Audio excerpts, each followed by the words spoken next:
Bonsoir à tous et à toutes et bienvenue dans cette nouvelle rencontre, un endroit où aller, où ce soir j'ai la joie de recevoir Alexia Strezzi pour son roman Bataille qui est sorti le 6 janvier dernier aux éditions Stock. Avant que nous commencions, je vais rappeler à nos amis lecteurs participants qu'ils peuvent poser des questions à Alexia par l'intermédiaire du petit onglet Converser et Frédéric se fera un plaisir de venir te poser les questions à la fin de la rencontre. Bonsoir Alexia, comment vas-tu? Bonsoir Nathalie. Je vais très bien, je suis ravie d'être avec vous et je me réjouis de ce moment ensemble. Alors moi, je te reçois ce soir en tant qu'auteur, parce que pour ceux qui ne te connaissent pas, tu es quand même scénariste et comédienne, c'est ça, on est bien d'accord, mais nous on est bien contente que tu sois passée de l'autre côté de la barrière et que tu sois auteur. Et je te reçois ce soir pour ce livre-là, Bataille, Bataille au pluriel, je tiens bien à le signaler. Euh, c'est ton deuxième roman. Qu'est-ce que ça fait de sortir un deuxième roman? Alors ça m'a fait un effet effectivement très différent du premier qu'on porte en soi, qui a jailli, Looping, mon premier roman, a jailli avec une facilité déconcertante et en un temps record. J'ai eu la surprise à la fois de prendre un petit peu confiance parce que j'avais éprouvé un bonheur fou, non seulement à l'écrire, mais à aller à la rencontre des lecteurs. Et j'ai compris, puisque tu rappelais que j'avais été comédienne et scénariste, j'ai compris que ces métiers-là n'avaient été qu'une préparation pour moi à me mettre à la place qui me faisait peur avant. Et donc, c'est pour ça que j'y suis arrivée sur le tard. Mais en fait, je m'étais préparée à comprendre ce qu'était un personnage. Voilà. Et forte de la relative facilité ou de l'insouciance du premier roman, j'ai cru, en commençant illico à écrire le second, qu'il en irait de même. Que nenni. Alors j'avais, comme d'habitude, mon sujet, puisque c'est... mais ce sujet-là a résisté et je dois dire que l'écriture du second, peut-être parce qu'enfin je m'avouais à moi-même que je voulais me mettre à cet endroit-là et que j'osais dire aux gens, après avoir longtemps essayé de me le cacher à moi-même, que je voulais essayer d'être écrivain, devenir, travailler à être écrivain.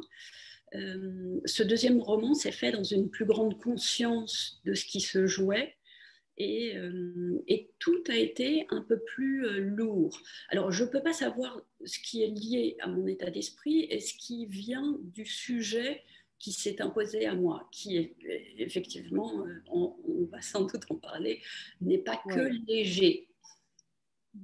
Alors, dans le premier roman, donc Looping, qui était sorti en 2017, tu nous invitais au voyage. Là, dans Bataille, tu nous as mis dans un voyage, mais un autre voyage, un voyage intérieur, beaucoup. Alors moi, j'ai envie de dire, ce livre, déjà, il est très puissant, qui a une qualité littéraire qui est pour moi est plus importante dans celui-ci que dans le précédent. Que là, on a vraiment l'impression que tu avais peut-être pas la légitimité, tu avais l'impression de ne pas être légitime en tant qu'auteur. Là, moi, je peux te le dire que Alexia Strezzi est vraiment un auteur. Alors, avant qu'on rentre dans le vif du sujet, est-ce que tu peux nous résumer, vite fait, ton livre et revenir à la jeunesse, comment ce sujet-là est arrivé? Parce que je crois ça a été un peu particulier. Alors, ce que je peux dire sur les sujets, déjà, de façon générale, c'est que ce n'est pas moi qui choisis mon sujet, c'est vraiment lui qui me trouve. Ouais. Voilà. Là, pour le coup, oui. Et c'est une chose qui s'impose à moi et qui résiste au flux quotidien, qui résiste à l'amnésie, qui résiste au flot incessant d'informations, de lectures, de rencontres. Voilà. Un sujet, pour moi, c'est quelque chose qui m'arrête et qui m'arrête net, comme un chien de chasse, c'est-à-dire, et avec lequel je sens, non pas parce que je le maîtrise, mais précisément parce que je ne le comprends pas, que je sens que je vais pouvoir passer du temps, 1 an, 2 ans, lire 20, 30 bouquins thématiques qui tournent autour, qui approchent, voilà, ou par moment arrêter de lire. Bref, un sujet pour moi, c'est vraiment quelque chose qui me sort de la vie quotidienne, qui me sort de l'espèce d'agilité et du tout fou et qui m'envahit. Voilà. Pour ce sujet-là, ce qu'il a de particulier, c'est qu'il s'appuie sur deux faits réels. Un fait divers dont tout le monde se souvient, enfin, qui a frappé beaucoup les esprits.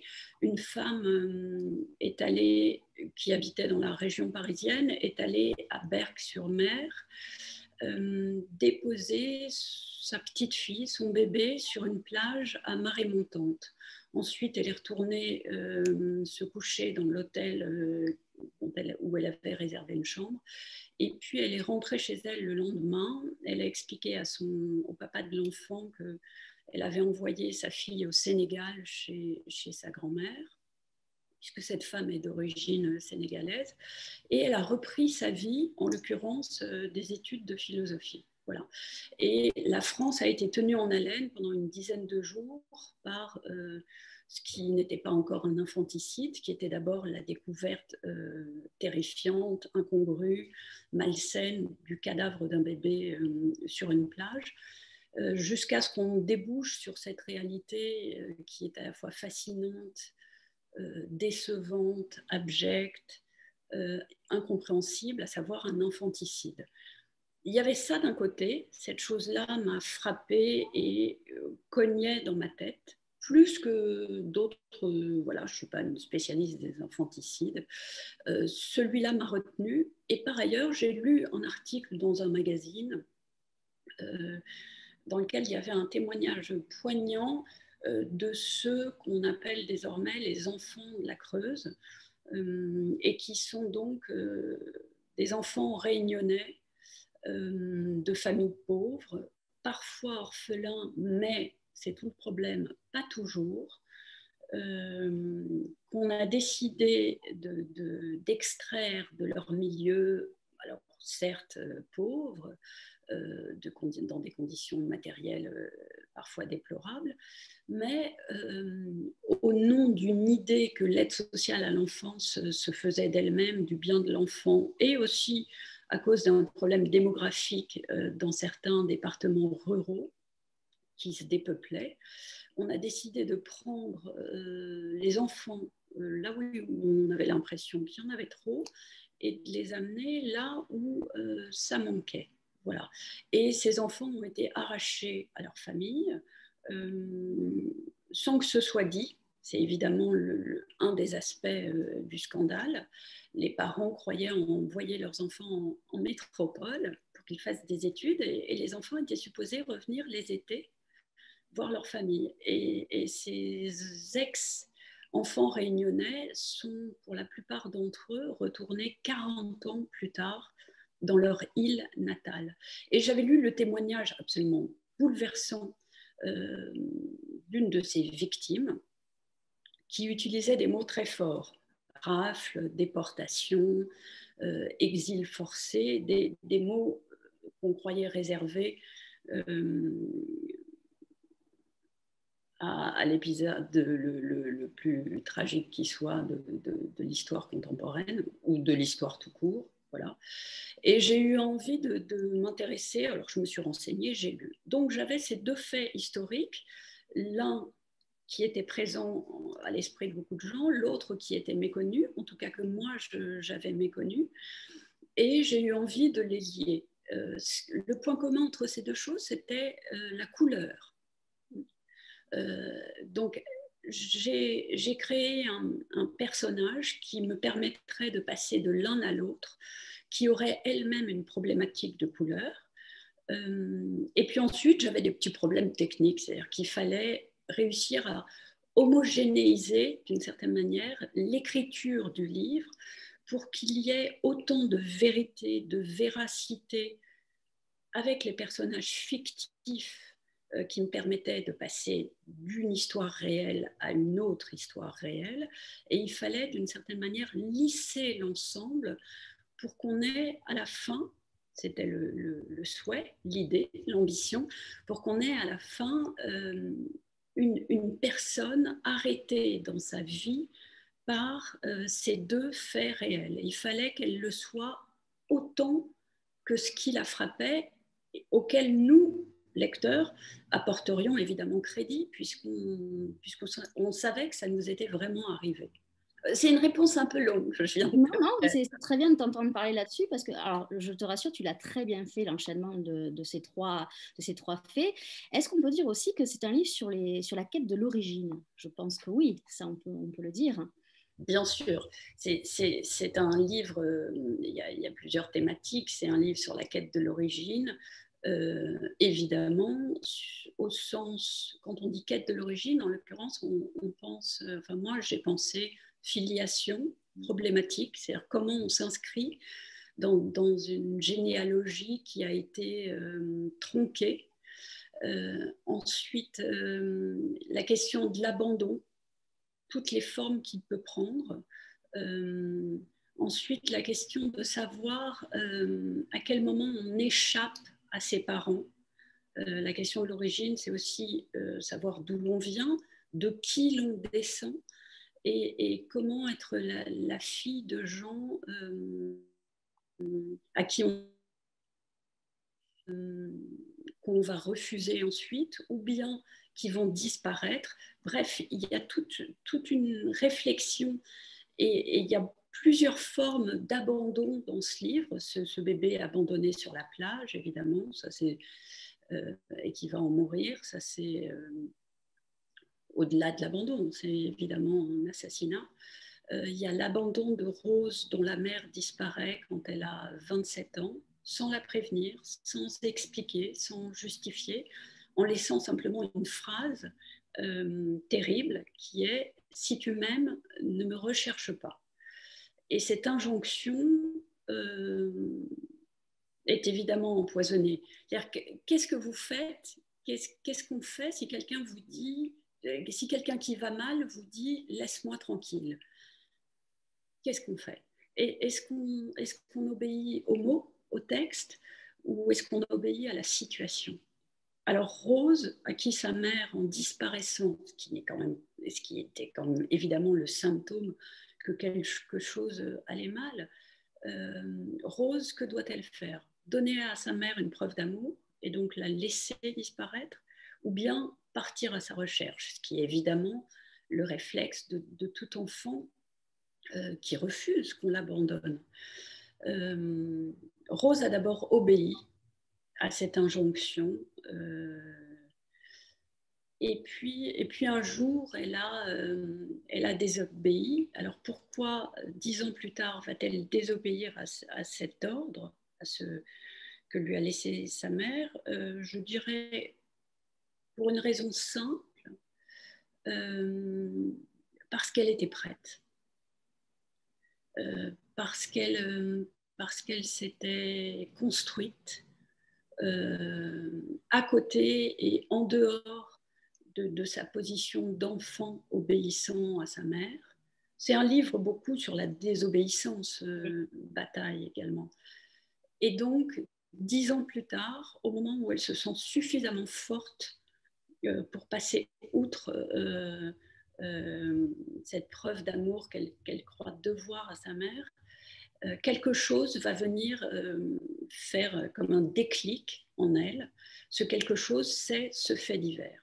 Évidemment, elle ne peut pas s'identifier à cet enfant qui est morte. Elle ne l'est pas, elle va bien, elle a un mari, des enfants, un métier, mais il y a là-dedans, probablement dans la solitude, dans la question du métissage, dans la question de la trahison ultime, en l'occurrence, dont a été victime cet enfant, il y a sans doute quelque chose qui fait résonance, qui fait écho à la propre histoire de Rose et qui va l'aider à dépasser l'espèce de paralysie et d'impuissance dans laquelle l'avait laissé sa mère. C'est peut-être aussi pour ça que le livre s'appelle Bataille. Il y a plein de raisons, il y a plein de batailles dans ce roman, mais une des batailles, consiste à essayer de se défaire de l'emprise qu'ont nos parents sur nous, bonne ou mauvaise. Alors, Alexia vous a donné plein d'informations. Alors, je vais revenir un peu recentrer sur le sujet du livre. Donc, Rose, c'est l'héroïne principale du livre d'Alexia, qui apprend, comme l'a dit Alexia au tout début du roman, qu'en appelant sa mère, machinalement, elle appelle sa mère et ça ne répond pas. Et elle s'aperçoit, au bout d'un moment, donc elle se déplace, que sa mère n'habite plus à cette adresse-là et elle trouve le fameux message dont vous a parlé Alexia. Et là, c'est la sidération, parce que c'est vraiment une sidération. Et c'est vrai qu'elle ne fait rien. C'est-à-dire qu'elle va même pas, elle obtempère, c'est-à-dire qu'elle obéit à sa mère. Et puis, elle va fonder sa famille de son côté. Et justement, il y a ce point de bascule, parce que c'est vraiment un point de bascule dans le roman. Il y a l'arrivée de ce fait divers. Et c'est ce fait divers-là qui fait écho dans la vie de Rose, hein, si je ne me trompe pas, parce que ce terme de écho, il est très important, parce qu'il fait écho chez plusieurs personnages. Parce qu'il y a d'autres personnages. Il n'y a pas que des personnages féminins dans ce livre, il y a aussi des personnages masculins qui sont assez intéressants. Et donc, là, on va passer de un livre enquête quelque part. Alexia Streltsy va se transformer en enquêtrice et on va passer sur un autre sujet, donc effectivement l'infanticide, et on va finir par l'histoire avec un grand H, avec les enfants de la Creuse. Est-ce que j'ai bien résumé, Alexia, à ton goût? Est-ce que c'est bien? Formidablement, et moi j'avais essayé de ne pas avoir à le faire, et je te remercie vraiment de t'en être chargée. C'est absolument formidable. Et l'écho, et le pivot, et effectivement ce livre dans lequel il y a une quête, la quête d'une fille qui va partir à la recherche de sa mère disparue, peut-être morte, elle n'en sait même rien. Rien. Il y a une enquête, celle des gendarmes, qui vont donc constater la présence d'un cadavre sur leur plage, et une requête. La requête, la requête des enfants de la Creuse qui demandent à l'État aujourd'hui reconnaissance de leur traumatisme et connaissance évidemment de leur histoire. Quand tu disais tout à l'heure les origines, c'est problématique, ça l'est d'autant plus qu'on ne les connaît pas. C'est-à-dire que ces enfants-là qui se savent adoptés, qui sont arrivés noirs dans des campagnes blanches, n'ont pas su, ont toujours cru qu'ils étaient orphelins, et puis pour certains se sont découverts des familles à 50 ans, n'ont pas su en fait quel avait été le rôle de l'État, quelles étaient ses intentions. Or, en fait, c'est évidemment très complexe. Au départ, on peut dire que ses intentions étaient bonnes. Ça, c'est une autre réflexion, enfin piste de réflexion dans le livre. Il y a plusieurs choses qu'on pourrait mettre dans la catégorie au départ, les intentions étaient bonnes. Ouais. Quand la mère de Rose disparaît, elle le fait pour de bonnes raisons, qu'on apprendra en fin de... À la fin, à la toute fin, oui. Quand l'État, voilà, quand l'État prend des enfants qu'il pense... Excuse-moi, je te coupe, c'est pas. Alors on va remettre en contexte, c'est Michel Debré, hein, si j'ai bien, on va citer, hein, puisque c'est pas caché. Donc c'est Michel Debré qui a décidé. Il était député de la Réunion, c'est ça, je crois. Voilà. Il était. En fait, c'était l'ancien Premier ministre du général de Gaulle, personnalité donc incroyablement charismatique et puissante sous de Gaulle, qui en 63 devient député de la Réunion, de l'île de la Réunion, et c'est un grand serviteur de l'État. Il a donc souci de servir et de résoudre des problèmes. Or là, dans l'île de la Réunion, où il fait un voyage, il constate vraiment la démographie galopante, la pauvreté et le retard des infrastructures. Et en tant qu'ancien Premier ministre, il a également une vue assez globale et assez fine des modifications en cours en métropole, à savoir l'exode rural de paysans qui quittent le travail des champs trop pénible dans l'espoir que celui en usine le sera moins. Et donc, Michel Debré a une idée toute simple qui est de procéder à une sorte de transvasement. C'est-à-dire, on prend d'un côté le trop-plein d'enfants et on les met là où ça manque. Ce que ça raconte, alors ça a commencé dans les années 60, en 63 au tout début, avec tous les préjugés de l'époque, évidemment, à savoir que la psychologie infantile, le droit d'avoir une histoire, le fait qu'un déplacement, une adoption, un exil, toutes ces choses-là n'étaient pas entourées de beaucoup de précautions, c'est le moins qu'on puisse dire. J'en ai pour preuve, voilà, la façon, les modalités avec lesquelles cet exil a été fait, la brutalité, le manque de parole et de clarté. Ensuite, il y a évidemment sans doute des préjugés post-coloniaux. Voilà. C'est-à-dire que ces petits noirs, de toute façon, seraient tellement mieux dans des familles un peu plus françaises, en tout cas blanches, et qu'on n'en ferait pas des sauvages. C'est sans doute empreint quand même de cet esprit-là qui ne disait pas tout à fait son nom, mais dans la légèreté du geste, on peut sans doute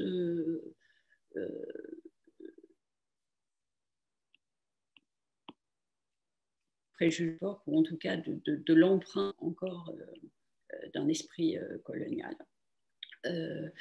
Et ensuite, alors voilà, donc ça a été fait avec de bonnes intentions. Ce qui est un petit peu plus compliqué, c'est que quand on a commencé à se rendre compte que ces enfants avaient du mal à s'adapter, le lapsus, c'est à s'adapter à la Creuse, avaient du mal avec la nourriture, avaient du mal avec la langue, parce qu'ils parlaient créole et pas français, avaient du mal avec la neige, avaient du mal avec l'absence de leur famille, pour ceux qui en avaient une à la Réunion. Quand on a commencé à voir qu'ils allaient mal, le problème, c'est que Michel Debré s'est entêté, n'est jamais revenu et n'a jamais émis la moindre réserve sur cette entreprise dont il est resté fier jusqu'au bout. Et l'autre problème, c'est que cette chose a commencé dans les années 60 et qu'elle s'est achevée en 82. On ne remonte pas au calende grec. Donc ça nous paraît à la fois totalement inconcevable et c'était hier. Et donc, parmi ces gens-là, il y a des gens qui aujourd'hui ont 40 ans et ont découvert et retrouvé leur famille là-bas, famille qui évidemment pensait que c'était les enfants qui les avaient abandonnés. Bref, c'est un problème d'une immense complexité et à quelques exceptions près qu'il faut évidemment souligner, ça a fait des malheureux des deux côtés. Je voudrais que si tu veux bien qu'on revienne sur les personnages masculins. Parce qu'il y a des personnages qui pourraient être dits secondaires, mais il y a ce pêcheur, Émile, celui qui trouve le corps sur... Comment fait-on pour se mettre dans la tête d'un pêcheur à la retraite? Comment tu as fait pour ça? Parce qu'il a vraiment... Ces personnages secondaires, ils ont quand même une importance terrible aussi dans ce roman. Ils sont puissants, eux aussi. Comment fait-on pour se mettre comme ça tu as rencontré vraiment un pêcheur, tu as investigué, tu as fait comment? Alors effectivement, il y a toute une galaxie de personnages du côté de Berck-sur-Mer, une galaxie de personnages qui vont être mis face à l'enfant.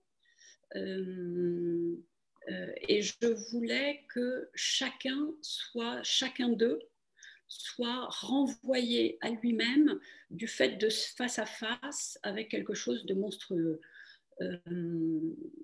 Pour préparer d'une certaine manière ce même effet sur Rose. Mais d'abord, je voulais que des gens soient confrontés concrètement. Voilà, que le réel leur saute au visage.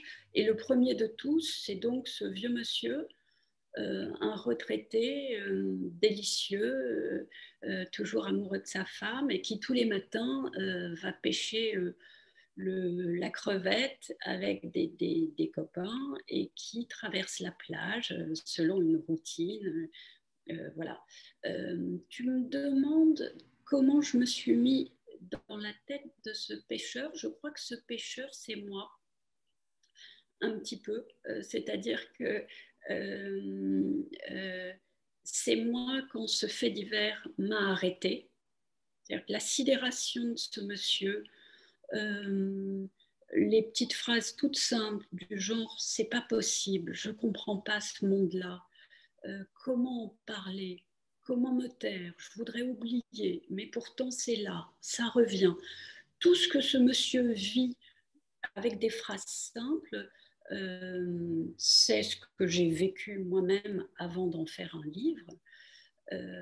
Première chose. Deuxième chose, un peu plus personnelle, mais je crois que on est très souvent dans nos personnages. Ils ont un morceau de nous, on a un morceau d'eux.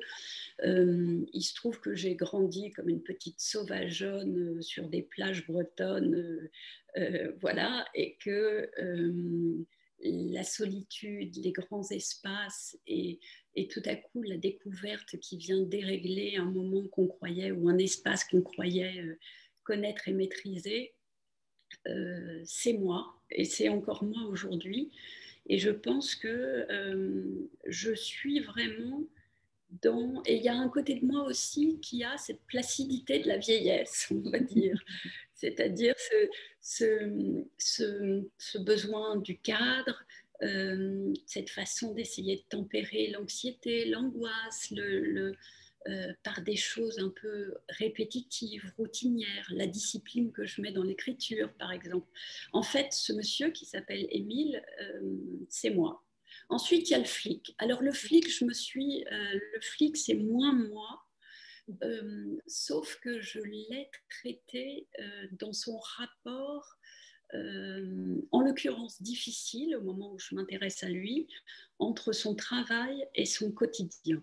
C'est-à-dire, qu'est-ce qu'on fait de son travail quand on rentre chez soi le soir, quand, en l'occurrence, le travail, c'est d'essayer de trouver pourquoi quelqu'un a massacré un gosse. Voilà.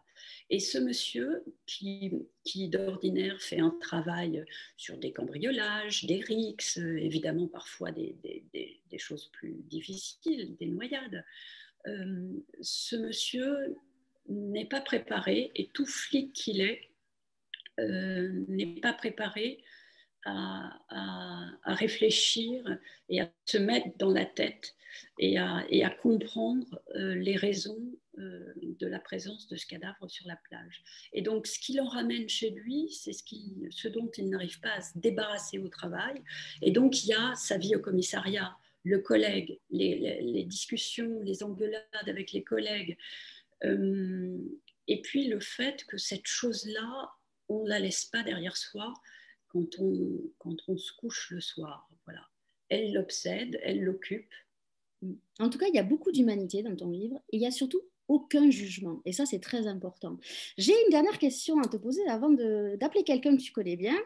Est-ce que c'est important de connaître son histoire pour se construire? Je sais que tu as fait des études de philosophie, donc je pense que tu vas pouvoir répondre à cette question. Alors, hélas, la philosophie, la vie, je pourrais citer Balavoine, ne m'apprend rien. Oui, bien sûr qu'il faut... C'est ça aussi un peu en filigrane dans ce livre. Évidemment, c'est ça. Bien sûr qu'il faut connaître son histoire pour se connaître soi-même. Bien sûr il vaut mieux la connaître, quelle qu'elle soit, si violente soit-elle, pour arriver à avoir un sentiment d'identité, s'approprier ce qu'on est. Et je pense qu'aucune vérité, même douloureuse, cachée, aucune vérité cachée ne laissera indemne. C'est-à-dire que c'est un poison qui distille. Mais on le sait bien, les secrets de famille, le secret des origines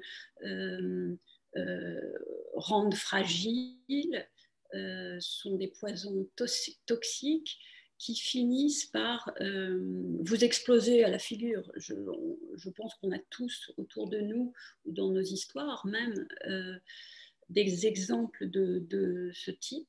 Mais, à contrario, je pense qu'on n'en finit pas de découvrir son histoire, pour la bonne et simple raison, on n'a pas toujours le réflexe d'interroger à temps ceux qui en détiennent une part.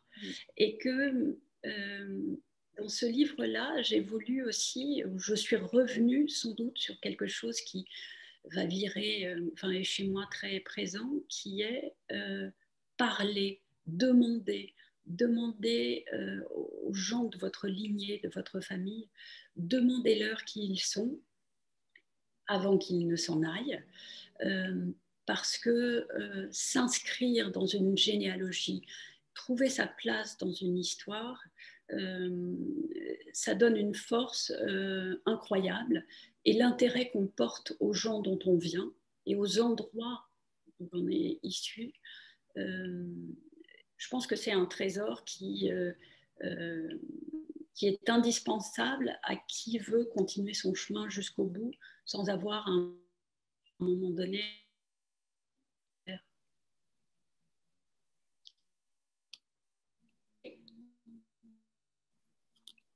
Alors, si tu veux bien... Qu'est-ce qui se passe? Non, ça a juste coupé. On a eu juste à avoir une petite coupure faisceau. Si tu veux bien, je vais appeler quelqu'un que tu connais bien, que nous connaissons bien aussi, que nous avons reçu dans les rencontres au mois de mai dernier. J'ai envie de dire que je suis un peu votre point commun. Est-ce que Gaëlle Nohan est là? Est-ce qu'elle peut se connecter avec nous? Parce que Gaëlle est très importante pour ce livre aussi, quelque part. Bonsoir Gaëlle. Bonsoir Nathalie, bonsoir Alexia. Alors, je suis dire Gaëlle ce soir, parce que Gaëlle Nohan, elle est fan, je ne sais pas si on peut dire fan, elle a beaucoup aimé ce livre. Oui. Elle défend ce livre aussi bien que les libraires, que les critiques littéraires. Elle en parle tout le temps. Donc, il me semblait normal de dire à Gaëlle de venir. Et peut-être que Gaëlle a des questions à te poser sur ce livre. Alors moi, je n'avais pas de questions à te poser. Je trouve que tu t'es pas mal débrouillée, Alexia, ce soir. Tu nous as donné pas mal de thématiques importantes de ton livre. Mais en fait, moi, je voulais te dire une chose, parce qu'on a parlé vous avez parlé de beaucoup de sujets graves de ce livre, voire tragiques, voire qui sont intimidants de gravité. Et je voulais dire qu'il y a énormément de lumière dans ce livre. Et que cette lumière, il me semble, elle vient aussi beaucoup de ces gens qu'on adopte dans nos vies ou qu'on met au monde pour finalement aussi devenir soi-même une source de lumière pour ces gens et qu'eux-mêmes nous donnent la leur. Il y a dans ce livre le mari de Rose, qui est un très beau personnage, qui est un homme qui accepte vraiment cette femme avec ses fêlures, avec ce trou au fond d'elle, avec cet inexplicable, et qui ne force rien, mais qui finalement obtient beaucoup et la ramène dans la vie. Il y a ces petites filles qui sont quand même, je trouve, dans toutes les scènes où elles apparaissent, d'une grande justesse, qui sont à la fois, on sent des éponges et en même temps, elles ont cette espèce d'insouciance de vouloir exister à toute force et qui, du coup, ramène cet âge de l'enfance au cœur du livre. Il y a cette grand-mère qui s'appelle Boubka, qui est très attachante et qui est aussi un élément adopté, mais alors qui prend toute sa place, qui sert de grand-mère, qui sert de mère d'adoption, qui engueule les personnages quand ils ont besoin d'être engueulés, etc. Et qui a elle-même une histoire quand même très compliquée puisqu'elle est une ancienne déportée. Donc, tous ces personnages-là, ils créent sans arrêt quelque chose de joyeux, quelque chose de très chaleureux autour de cette femme, de ses blessures, et qui aussi vont lui donner de la force. Et je trouve ça très juste, et ça nous permet, nous, quand on lit ton livre, d'être assez fort pour traverser toutes les choses difficiles que tu nous fais traverser. Et j'ai aussi beaucoup aimé quelque chose d'autre qui est la pudeur avec laquelle tu traites tes personnages, y compris ceux qui font des choses inexplicables, comme cette maman qui a laissé son enfant sur la plage. Finalement, tu lui laisses aussi le mystère et le secret de ce qu'elle a fait. Pourquoi elle l'a fait, on ne le saura jamais vraiment. Qu'est-ce qu'il y a en elle, quelle part d'ombre, on ne saura pas, ça lui appartient. Tu n'as pas cherché à aller éclairer ça au projecteur. Donc, ça aussi, c'est beau. Donc, il y a toute cette humanité qui fait que ce livre n'est pas... est un voyage lumineux. Voilà, je voulais te le redire et le dire aux gens qui ne l'ont pas encore lu et qui Ce sont qui des vont belles avoir la batailles. chance de le lire. Voilà, Les batailles sont belles. absolument. Ah, Frédéric nous a rejoint. Donc, Oui, je vous rejoins parce qu'il y a beaucoup de questions, beaucoup de questions. Ça va être un peu bazardeux, mais on va aller dans tous les sens. C'est pas grave, c'est super. Bonsoir à tous d'abord. Il y a Florence qui demande que symbolise pour toi la situation d'abandon. Elle dit pour vous, moi je dis pour toi. La situation d'abandon, pourquoi ce sujet? Alors, je vais avoir du mal à répondre très précisément à Florence. L'abandon, je pense que c'est une peur qu'on a tous. Moi, je suis fascinée par cette chose-là.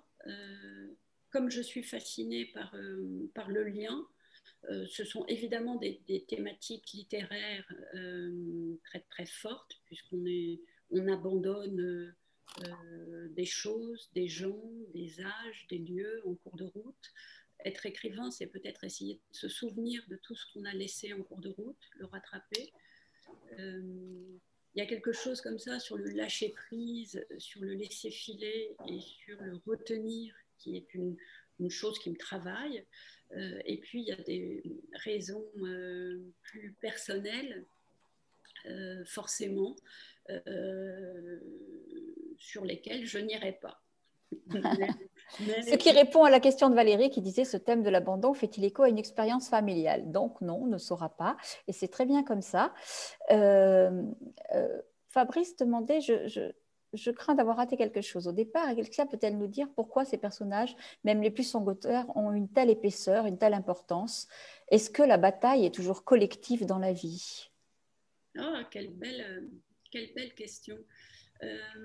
Je pense qu'elle est toujours intime d'abord et incroyablement plus belle et si elle est collective. Et que les gens qui sont dans le combat, dans la bataille un peu joyeuse, comme l'a dit si joliment Gaëlle, qui essayent de résoudre les conflits intérieurs par l'action et qui vont de façon généreuse à la rencontre de leur histoire, comme ça, je pense que ces gens-là, effectivement, agrègent autour d'eux des énergies, d'autres générosités, et c'est pour ça que ce livre-là, ça m'a touchée que Gaëlle parle de la lumière et de la joie qu'il y a dans le livre, parce que dans ces batailles, c'est vraiment un chemin vers la lumière, vers la libération, vers des retrouvailles qui sont avec soi-même, avec son histoire, et les uns avec les autres. Oui, bien sûr que les batailles collectives sont plus fortes. Il n'empêche qu'on a tous les nôtres qu'il est souvent difficile de partager tout à fait. Alors, Olivier demande, un tel livre a dû nécessiter des jours de recherche. Comment construire autant de tels scénarios? Alors, moi, je vais rajouter quelque chose dans la question. Il parle de scénarii, or nous sommes devant un roman. Or, nous sommes devant une scénariste aussi. Alors, comment construit-on plutôt un roman qu'un scénario, même si on n'a pas des heures? Quelle serait pour toi la chose fondamentale qui va faire qu'on est dans un roman et non pas dans un scénario? Alors, j'ai une petite expérience. Voilà, j'ai écrit des scénarios, j'ai écrit 2 romans. Il se trouve que dans un scénario, tout ce qu'on écrit a un coût. si vous écrivez qu'il y a un accident de voiture, il faut savoir qu'on va casser de voitures. Le producteur va dire on ne peut pas casser des vélos plutôt. Et donc, on doit sans cesse penser à l'argent, à la faisabilité. Moi, le passage au roman a été surtout, je l'ai surtout vécu comme une libération comme ça du tiroir-caisse et d'une nécessité dans laquelle j'avais été de sans arrêt sous-peser chaque mot pour savoir combien il coûterait. Et c'est pour ça que dans mon premier roman, j'ai fait décoller des avions en veux-tu, en voilà. Pardon ? Tu t'es lâché dans le premier roman, hein, sur le budget. En fait, c'était Laurence d'Arabie. Enfin, l'idée, c'était que ce soit un film absolument impossible à produire sur 3 pays, qui se passe qui court sur 80 ans, voilà. Et dans celui-ci, il y a une autre impossibilité que j'ai écrite, qui est qu'on a à mi-lecture une découverte concernant, on va dire, le personnage principal, en tout cas Rose. Or, cette découverte ne fonctionne qu'à l'écrit. Évidemment, si ce roman devenait un film, on aurait une réponse à la première image.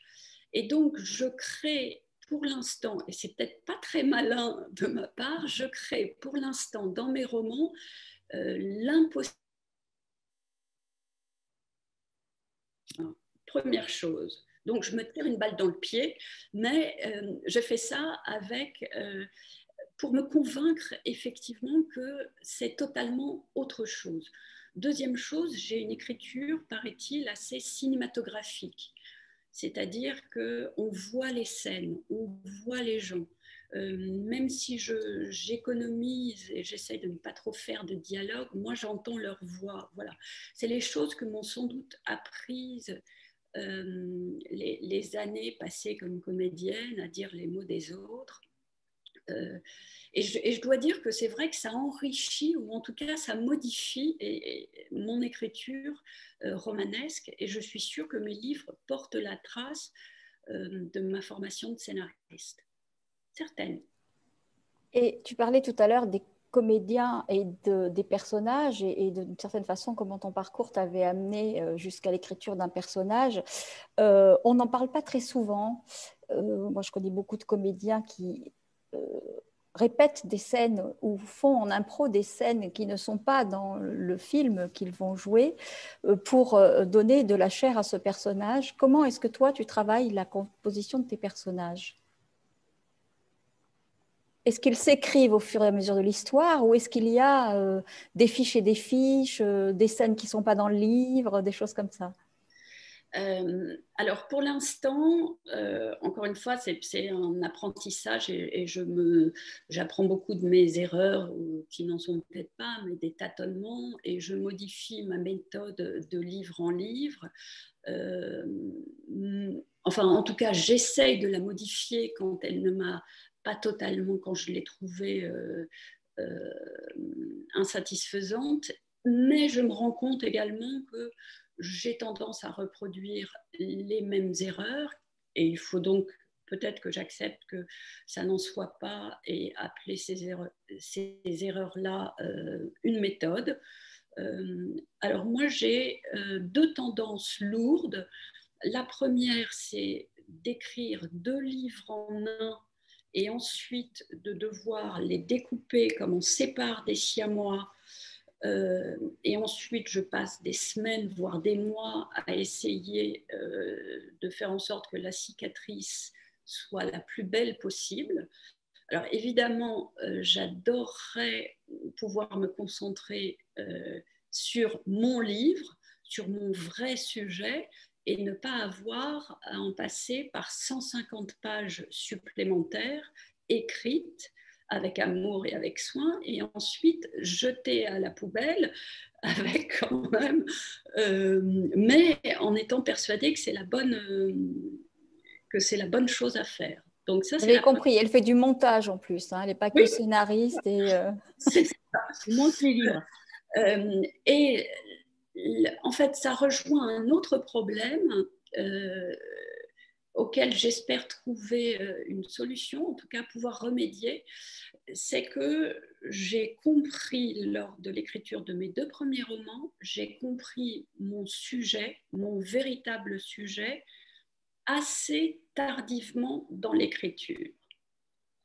Et là, patatras, parce qu'évidemment, en comprenant vraiment quel était l'enjeu intime, brûlant pour moi dans ce livre, c'est-à-dire l'endroit où j'étais cachée, j'ai eu envie un peu de le recommencer. Et je dois dire que c'est ce qui s'est passé.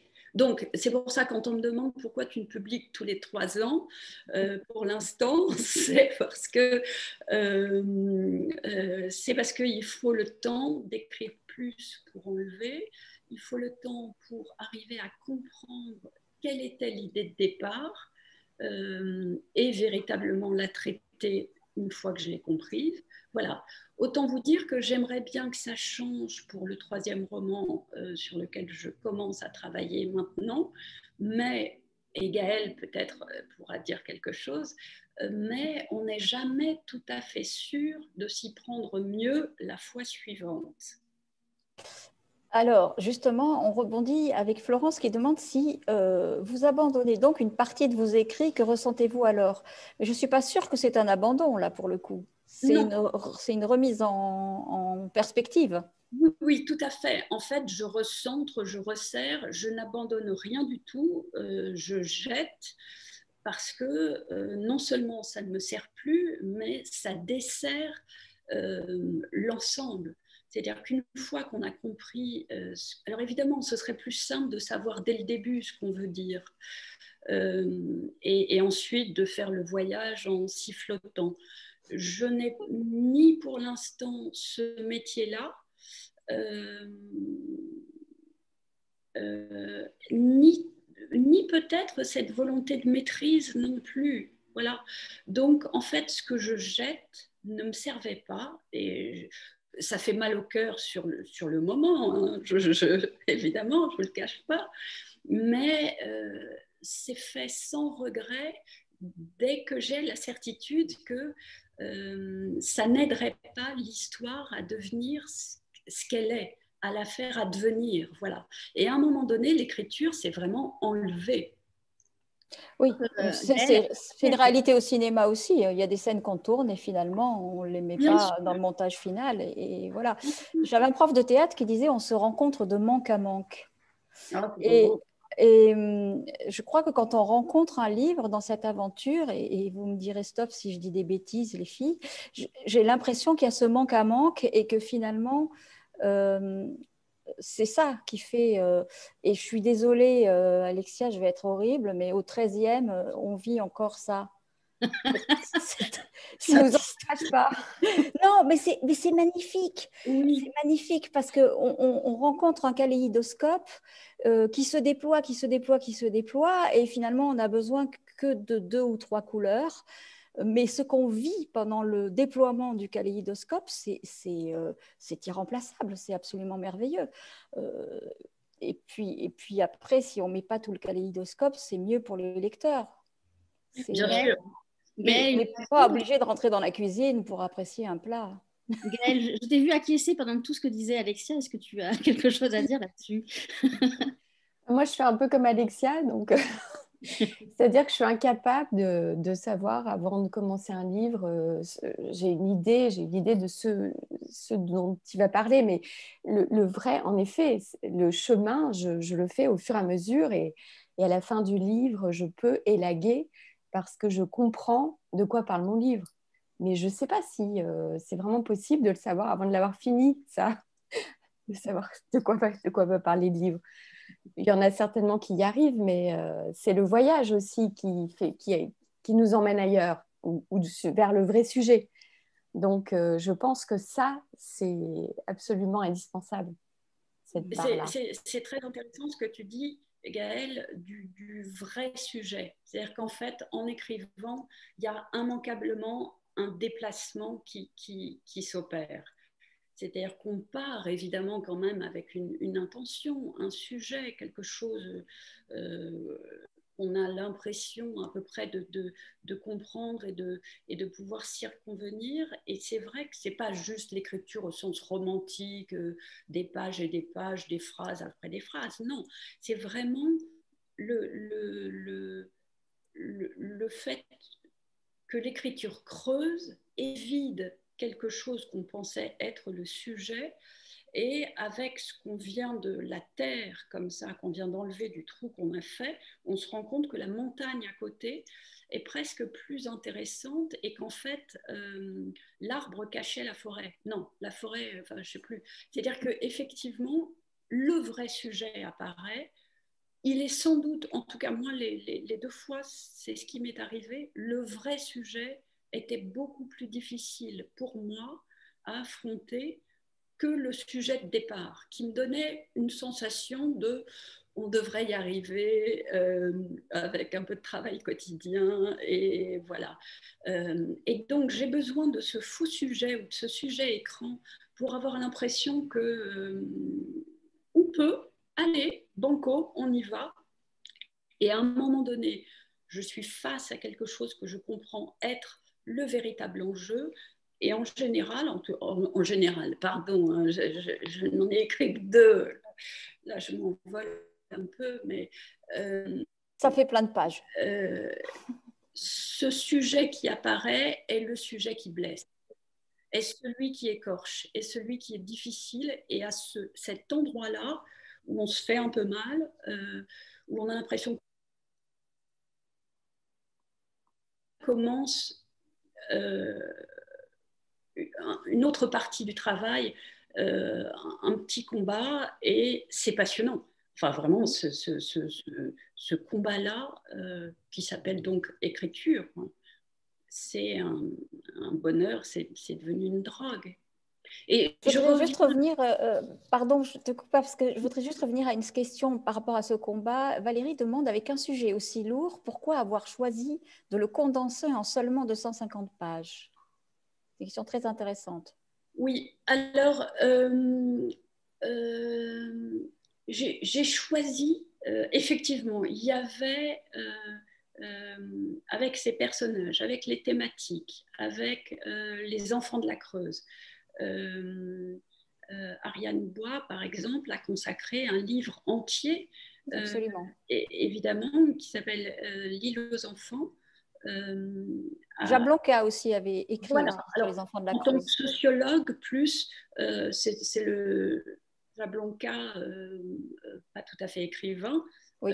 C'était pas voilà, c'était pas comme Laetitia, que je trouve beaucoup plus romanesque, ce qui ne veut pas dire que son enfance en exil sur les enfants de la Creuse soit mal écrit. Non, c'est un monsieur qui écrit absolument admirablement. Mais on vous mettra tous ces livres à la suite de voilà, tous les livres dont on fait référence, pour lesquels on fait référence. Et c'est vrai que j'ai choisi, parce que je n'avais pas parce que c'est pas un livre qui veut répondre aux questions qu'il pose. J'ai choisi une écriture sèche. J'ai choisi une forme ramassée, condensée, parce que je ne voulais pas de pathos, pas de sensiblerie. Je voulais que ça puisse se lire quasiment comme une enquête, comme un polar. Je voulais que ça aille vite, et j'ai fait confiance à ce qu'il en resterait. Et je préfère, alors il y a peut-être un petit reproche caché dans cette question, mais je préfère qu'on me dise à la fin, j'en aurais bien lu 100 pages de plus. Je préfère ça, c'est-à-dire cette énergie-là. Je préfère ça à quelque chose qu'il aurait été facile de délayer, mais que moi j'ai vécu d'une façon plus coup de poing. C'est ce que les éditeurs appellent écrire près de l'os. Oui, j'ai entendu l'expression, je trouve que l'image est juste, et qu'en tout cas pour ce livre-là, voilà, c'est un livre écrit à l'os. C'est vrai. Il y a des gens mais... Alors, je vais le remontrer, ce livre. Il est là, il s'appelle Bataille. Il est sorti chez Stock le 6 janvier dernier. Il est toujours sur les tables de librairie. Donc, j'engage nos amis lecteurs qui ont la chance de ne pas encore avoir lu ce livre, de se ruer en librairie pour aller acheter ce livre.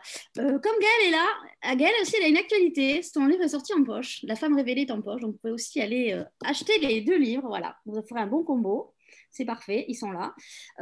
Justement, on parlait d'Ariane Bois. Eh bien, Ariane Bois, elle sera dans notre prochaine rencontre. Ce sera jeudi à 19h pour son roman L'amour au temps des éléphants qui est paru chez Belfond.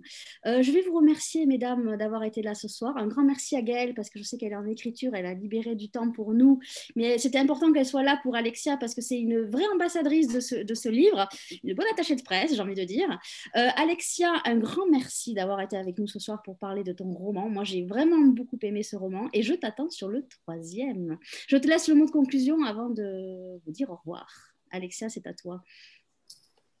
Eh bien, merci pour ce moment voilà, qui fait le lien, qui nous donne l'impression d'être ensemble. Merci pour l'espace, merci pour votre intérêt, votre soutien. Merci à Gaëlle pour le sien et ses encouragements comme ça. C'est joli les écrivains qui se soutiennent et qui se disent quand ça va mal ou quand ça va bien. Merci à vous. Vraiment, merci à vous pour le travail que vous faites là en ce moment pour les livres, pour les auteurs, pour nous sortir de ce petit isolement qui nous rend quand même un peu inquiets quand on a des livres sur les tables. Lisez La femme révélée de Gaëlle pour ceux qui ne l'ont pas fait. C'est un roman absolument admirable. Pour le coup, un grand roman, une fresque. Là, on a le temps de s'installer et d'apprendre tellement de choses. Voilà, grand auteur. Et merci à tous, merci à ceux qui nous ont écoutés. Et merci Nathalie. Merci surtout, lisez Bataille. Oui.